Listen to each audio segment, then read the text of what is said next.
West Enders. West End, the best end, baby. 4101 for the home run. We in here today talking about mindfulness. How's your focus? Mine is abysmal. When I'm at work, I'm thinking about home. When I'm at home, I'm thinking about work. Do you ever find yourself in a similar position? You just can't keep yourself on task. You might be sitting somewhere on a bus and just be thinking about what you had for dinner, what you're having for lunch. Is your boss upset at you? Or, why did your 25-year-old Ukrainian girlfriend all of a sudden leave you for a 50-year-old man and basically spit in your face and say that you weren't earning enough money when I gave her everything I could and she literally drove me broke? You don't want to be thinking about that because that is not mindfulness. Someone who knows a lot about mindfulness is the honorable, the intelligent, the super Greek, the super smart Pablo, aka Paul Pitsaras, the managing director of the Open Mind Institute, aka Tommy. Paul, thanks for coming into West Enders. Thank you. That's a very kind introduction. I try to be nice. Mindfulness, you hear it a lot. People are trying to be more mindful. What is mindfulness?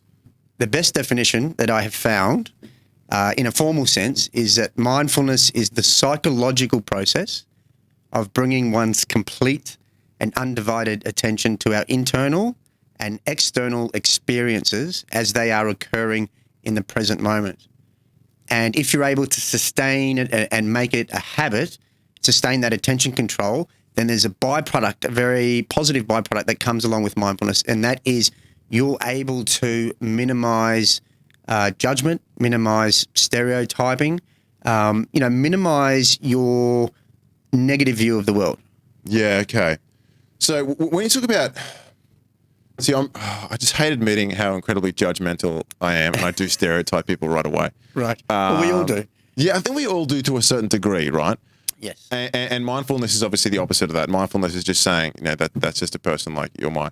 See, when I think of mindfulness and meditation and all things in that realm, I previously used to think that's like an Eastern technique for monks who wear nothing but like a shoelace and want to levitate. Yeah. But there is some utility to it in the modern world. I would say there is a shitload of utility to it in the modern world. Like yourself, I had that exact same perception of mindfulness and meditation. I dismissed it as an Eastern philosophy that had no relevance to me. Mm-hmm. The way I came about it was I would say late in life. I was in my 20s, young litigation lawyer, struggling with life, struggling with work. I would get over anxious, very stressed. Coping mechanisms would be, drink a whole lot of alcohol and get wasted on the weekend. We all have coping mechanisms. Some people overeat, people get into drugs, overindulge. And I was fortunate enough to have this colleague, this Vietnamese guy I worked with. He was also a lawyer. And this dude was... Just when you said Vietnamese, I had a stereotype in my mind. I shouldn't do that. But was he really, really good at karate? He was very good at meditating. So, and I would, now's not the time for racism. I would scoff at him, Jules. Like I would walk past his office and think this guy is an idiot. But I got to know him, and we became quite close. I would tell him about the anxiety I'd experienced after a court case that went, not the way I had conceived it to go. And he said, "Paul, try meditating." And he just took me through some basic steps, and that was the catalyst for me. And you fast forward to today, I've done meditation courses and I've been meditating consistently for 10 years. Wow. And I cannot live without it. And similar to mindfulness and meditation are very, very similar indeed, in that it's about being entirely present, not about keeping your thoughts still, because everyone has a monkey mind. Like we live in this life where we are influenced by this physical environment, right? Yeah. We pick up certain things through our senses, and that opens the gateway to our belief system, our values, our experiences, and we are compartmentalizing information and making judgments instantaneously. Yeah. But what mindfulness does is that gives you the ability to pan out, gives you that bird's eye perspective to say, hey, I'm this flesh and bones, right? This human being with consciousness, and I have this baggage that is my belief system, this view of the world, right? But if you're able to relinquish that and you see yourself from above, then suddenly you can activate this collective consciousness. You're looking at the world minus judgment, and you can actually react to situations that might be stressful, right? With a greater sense of clarity, and you're just totally in control. Mm-hmm. Okay. I see benefits there. How would you be as a person if you weren't meditating for the last 10 years? I think some sort of neurotic, impatient person. That's exactly who I am. How long does it take to get the benefits of meditation if someone was to start today? Everyone is entirely different. On average, you're looking at a minimum of 3 to 4 weeks. And the reason why people throw it in the too hard basket is because it's largely intangible. You know? You go to the gym, you see the effects after a couple of weeks, if you eat right. But with the mind, it's still very much taboo, and a lot of people aren't in control of the mind. We have this internal dialogue that races uncontrollably, and it dictates, it manifests into a chaotic reality if you allow it to.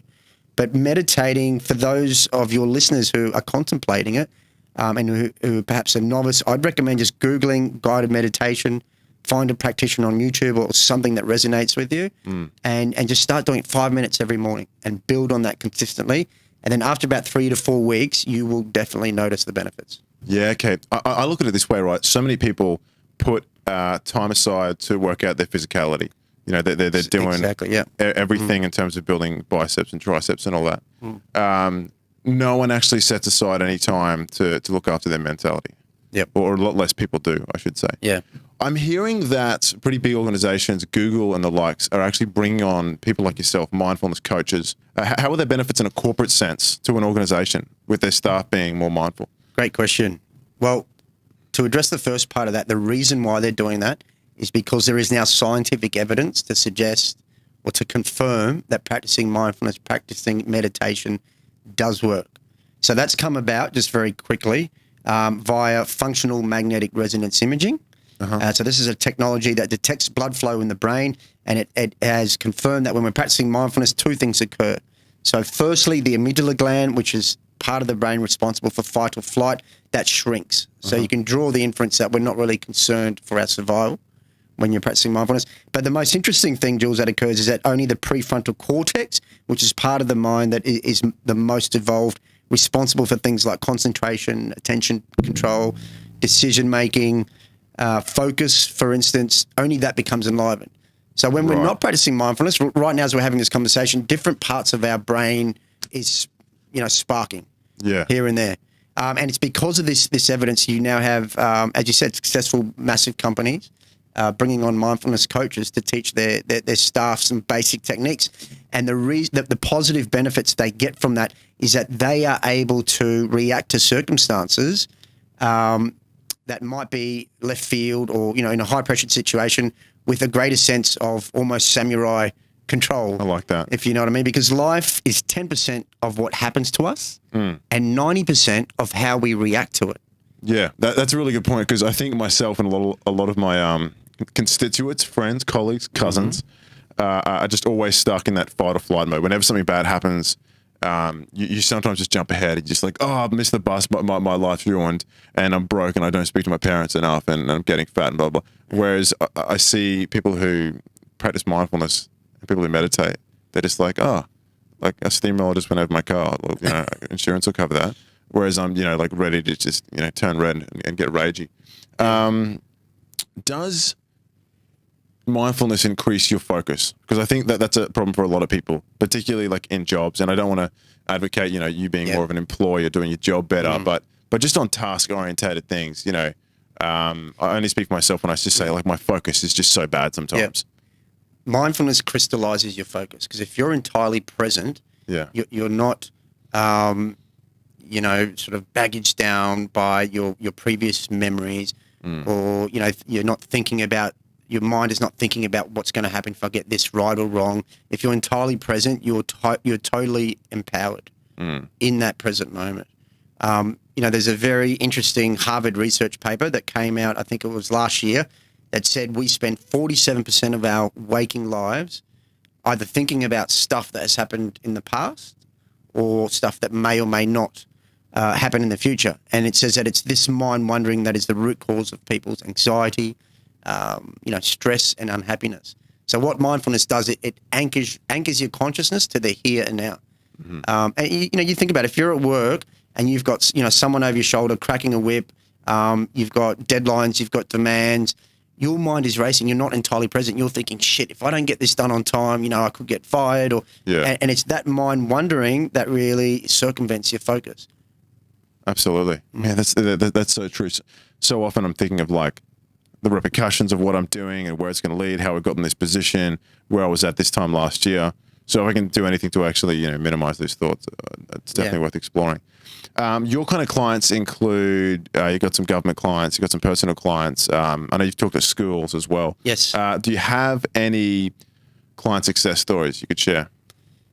There was recently a family that approached us because their elderly mother, had just lost her husband. Mm-hmm.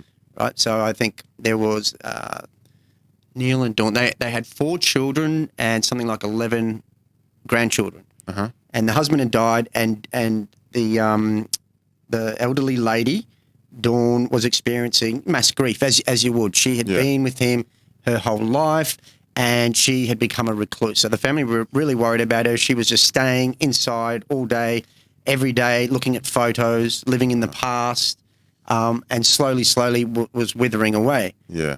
So look, that took some time, but we sat down with her and we coached her through fleshing out her identity, because she had identified herself as, Neil's wife. Yeah. And that was taken out of the equation, and she was at a loss. So what we did, and I think that's a very important component to realize, is that a lot of us get anxious when our identity, our belief system, our experiences, when they are under threat or challenged, because, this is our main frame of the world. This is our preconceived program. When they're challenged, people get anxious and experience anxiety. So long story short, what we were able to do is build on her concept of self-identity. She said, well, look, I'm still a grandmother of 4 children, 11 grandchildren. I have friends that I play bridge with that I haven't done in ages. So slowly, we built up her confidence. And long story short, to this day, like she's out of the house, she's playing bridge every week, she's doing Tai Chi. So she was able to, using mindfulness-based techniques, come out of that. Fantastic. Yeah. That's a big success. And the other one, there was a lady, a government employee that approached us. She was experiencing, great stress at work. And her habit that she wanted to kick was overeating. And she found that when she was coming home, her mind was wandering about how she was conceived at work, the deadline she had to meet the following day. And subconsciously, she would plant herself in front of the TV and consume a liter of Diet Coke and a big bag of Doritos. And, it was through practicing mindfulness that she was able to really sort of peel that back, acknowledge the damage it was doing to her body. And to this day, if we fast forward, she's like a gym junkie and has turned her life around through practicing meditation and mindfulness. Yeah, okay. So the eating for her was like almost a distraction. Like it was her escape from the moment. Yes. And that's how she deal with problems. But when you kind of bring her more into the moment and she's actually focusing, okay, well, this is the food I'm consuming and this is what it's doing to my body. Yeah. It steers her away from that course. Spot on. How does someone like myself or someone watching this take some of this and action it? What steps can you do to be more mindful? The most powerful tool we know to practice mindfulness is, of course, meditation. And, we've already touched on that. There are a multitude of different ways you can meditate. A lot of people have this, it's a misconception that, they think you've got to be a Zen-like monk to remain in the same pose for hours on end. So that's what I think. I just think of like some guy at the top of a mountain, like near a waterfall. Yeah. There's wolves howling in the background, there's a slow setting sun, like there's wind chimes, and you're just levitating about 20 to 30 centimeters above the ground while holding a constant hum. And you're bald and you smell amazing. Not the case. I recently did a meditation course at the Chung Chun Temple here in Priestdale in Brisbane, and I learned you can meditate while you walk, you can meditate whilst you're writing, you can meditate whilst having a cup of tea. There are many, many ways to meditate, but it all starts with the breath. And if we can just think about the breath for a moment, for the most part of our life, it's an involuntary thing. Yeah. We don't think about breathing. But when you actually put consciousness on it, and you focus on that breath and you feel the effect it has on your body, that is the beginning road to successful meditation. There's a very interesting technique that I'll share with your listeners. It's called the box technique. They actually teach this in sniper training to Navy SEALs. Very easy. Ooh. Should we do it right now, Jules? Let's do it. All right. So I want you to exhale in a moment and let's get rid of all the oxygen in our lungs. So exhale until you're about to Pass out. Pass out. Okay. Exhale. And when you're at that bottom level, hold it for 4 seconds. So 1, 2, 3, 4. Inhale through your nose for 4 seconds. 2, 3, 4. Now hold it at the very top for 4 seconds. 2, 3. And exhale for 4 seconds. Now, if you repeat this 4 times, you'll notice you will feel calm. You know, I was about to say exactly that. Yeah. Like just as I took that last exhale, Yeah. I just felt so much more relaxed. So, I mean, breathing is the epicenter of our existence. You notice, if you get anxious, if you're stressed out, right, you're not controlling your breathing. It's very sporadic.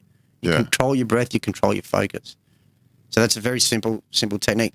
But another very easy way that helps me, that I've made a habit to practice mindfulness during the course of your day, is you can do it by selecting any prolonged act. And what I mean by that is the older we get desensitized to our environment, right? Uh-huh. We have done actions so many times, it's become second nature, it's become subconscious. And it's when we're in this autopilot mode, right? You might be driving to work or getting dressed. You don't have to think about doing it. You've done it so many times. It's when we're in this autopilot mode that our mind begins to wander, right? Back to that Harvard research paper. Yeah, thinking about the past or the future. That's so true. I always think whenever I'm driving to work, my mind is just everywhere except the road. So what I would urge your listeners to this is a challenge, right? A call to action, so to speak. Select any act that is mundane in your life right now. Could be brushing your teeth, having breakfast, something where you are just alone and you're not even thinking about doing this act, right? So select that act now. And this is very simple, but from the beginning of the act, let's go with, I don't know, choose an act for me. It's something when I'm alone. Yeah. There's no one around. Yeah. And I do it on a daily basis. Yes. I'm trying to keep it G-rated. Can I say brushing my teeth? Yeah, so let's go with brushing your teeth. So I do that twice a day, actually. Okay. From the moment you walk in that bathroom, the way it would work is you are bringing your complete, back to the definition, an undivided attention to your internal and external experiences as they're occurring in the present moment, right? Uh-huh. So it all starts, again, with the breath. Mm-hmm. So, and this is the thing about mindfulness, is that there is so much complexity going on in this present moment, from a molecular level to a planetary level, and we are these conscious beings in between, right? We only see and feel life as experienced through our senses, but there is so much power going on in this very moment. So if we go back to the example, you're very cognizant, firstly, of your internal experiences, your breath, and then your sensory contact to the outside world. You're picking up that toothbrush. So you just delve into that moment, right? The feeling that has, the texture, right? The sounds of as you're undoing the cap on the toothpaste, and you put the toothpaste on, the visuals, the color, you put it in your mouth, the feeling that has on your taste buds. You just have to enliven your sensory perception, your experience of the world. Now, your mind will wander at first, right? You will think, okay, this is great, but I've got to hop on this bus in 5 minutes or what have you. When that happens, if you're conscious of it, if you're conscious of the thinker, bring it back to the breath. Right? So it's almost a bit of a challenge, but I assure you after a couple of days, it will get easier. And this mere simple challenge or act is strengthening that prefrontal cortex that we spoke about, right? It enhances the neuroplasticity in the mind, and making this a habit really empowers you in terms of your clarity, your focus. If you can upkeep this for about 2 weeks, it will change your life. Right. For me personally, I've made it a habit. I do a few little acts where I'm practicing mindfulness, and geez, it's intriguing. I've got to tell you, I can do it whilst conversating with people. Wow. This time last year, I did it whilst jumping out of a plane. My missus bought me a ticket to jump out of a plane. I don't know what she was trying to tell me. Yeah, I was going to say. It's for my birthday. I'll handle the shoot, baby. Don't worry about that. And I'm a little bit scared of heights, but I thought, okay, I've really enhanced my mindfulness practice. I'm going to try and do it whilst I'm on this plane. Yeah. So, and I was only, the internal and external experiences as they were occurring in the moment, I shit you not, I was not scared. It was peaceful. It was tranquil. Wow. It was amazing. Right, going back to the toothpaste example, I just think if you can 110% focus on everything in that moment when you're doing a task as mundane as brushing your teeth. Yeah. If you can, zoom in on, the sound of the cap opening, the feeling of it, inside your mouth and against the teeth, I think you can then focus on anything, focus on any particular task, focus on any particular conversation. Exactly right. And get the most out of it that way. Yeah, okay. Spot on. It's about being entirely present. So that in itself is like a little mental exercise. It's like just doing push-ups for the brain. Exactly. Yeah, okay, interesting. Yeah. Pick an activity. Be mindful there. Focus on it as much as you can. Paul Pitsaras, Managing Director of the Open Mind Institute. I assume you have a website somewhere. Tommy.org.au. Of course. Absolute honour to have you on West Standards. I've learned something. I honestly feel more calm just from taking in those 3 breaths. Pick an activity at home, friends. Try to be more mindful. If you're working out all the time, stop focusing on your enormous arms and start focusing on that big old noggin of yours. Get mindful, get happier, get more focused. Love it. Thanks for coming in, Pabs. Appreciate it. Thanks for having me. West Enders.